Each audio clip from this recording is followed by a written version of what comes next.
ആദരണീയരായ ഗുരുഭൂതരെ, സ്നേഹം നിറഞ്ഞ കൂട്ടുകാരെ, ഞാൻ ഇന്നിവിടെ പറയാൻ പോകുന്നത് ഗാന്ധിയൻ മൂല്യങ്ങളുടെ പ്രസക്തി ആധുനിക യുഗത്തിൽ എന്നതിനെ പറ്റിയാണ്.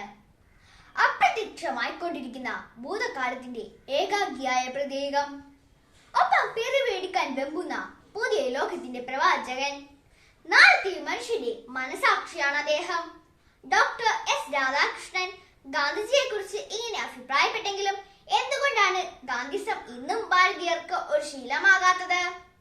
ഗാന്ധിയൻ ചിന്തകൾ അപ്രായോഗികം എന്ന ലേബലിൽ തള്ളിക്കളയാൻ ശ്രമിക്കുന്നവർ പക്ഷേ അതിന്റെ മൂല്യവും ആഴവും തിരിച്ചറിയുന്നില്ല എന്നതാണ് വസ്തുത.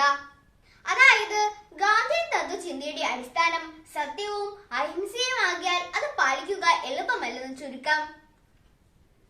ഇന്ന് രാജ്യം നേരിടുന്ന ഏറ്റവും വലിയ വെല്ലുവിളി മതജാതി അടിസ്ഥാനത്തിലുള്ള വേർതിരിവുകളാണ്.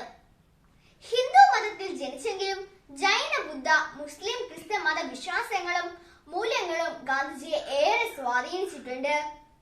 ഗാന്ധിജിയുടെ ഏറ്റവും വലിയ സമരായുധമായിരുന്നു സത്യാഗ്രഹം.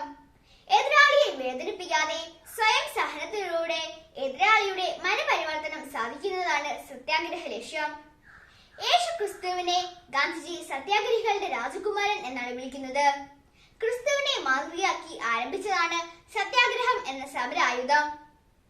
ഭഗവത്ഗീതയുടെ കേന്ദ്ര തത്വമായ നിഷ്കാമ കർമ്മവും ജൈനമതത്തിലെ അഹിംസാ സിദ്ധാന്തവും പഞ്ചവ്രതങ്ങളുമൊക്കെ ഗാന്ധിയൻ ചിന്തകളെ പരിപോഷിപ്പിച്ചിട്ടുള്ളതാണ്.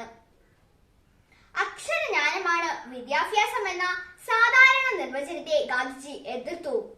ശാന്തവും പ്രകൃതിക്കിണങ്ങിയതും മനസാക്ഷിക്കനുസൃതവുമായ ജീവിതം നയിക്കാൻ വ്യക്തിയെ പ്രേരിപ്പിക്കുന്നതാവണം വിദ്യാഭ്യാസം എന്ന് അദ്ദേഹം ഓർമ്മിപ്പിക്കുന്നു.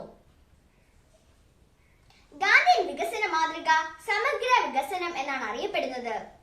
ഇന്നത്തെ പോലുള്ള പ്രകൃതി ചൂഷണവും വനനശീകരണവും ഒന്നുമില്ലാത്ത കാലത്ത് ജീവിച്ചിട്ട് പോലും പ്രകൃതി സംരക്ഷണത്തിന്റെ പ്രാധാന്യത്തെ കുറിച്ച് ഗാന്ധിജി ഉറക്കെ പറയുന്നുണ്ട്.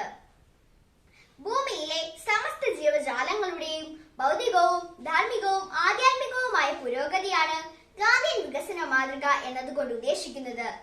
അതായത് ഭൗതിക വളർച്ചയും സമ്പത്തിന്റെ വർധനയും വികസനത്തിന്റെ സൂചകമായി ഗാന്ധിജി കണക്കാക്കിയില്ല. പകരം സംതൃപ്തിയും സന്തുഷ്ടിയുമാണ് വികസനത്തിന്റെ അടയാളം. എല്ലാം പണത്തിന്റെ കണ്ണിലൂടെ കാണുന്ന ഇക്കാലത്ത് പ്രളയ ദുരന്തം കൊണ്ടെങ്കിലും ഗാന്ധിയൻ ലാളിത്യത്തിന്റെ പ്രസക്തി തിരിച്ചറിയേണ്ടതാണ്.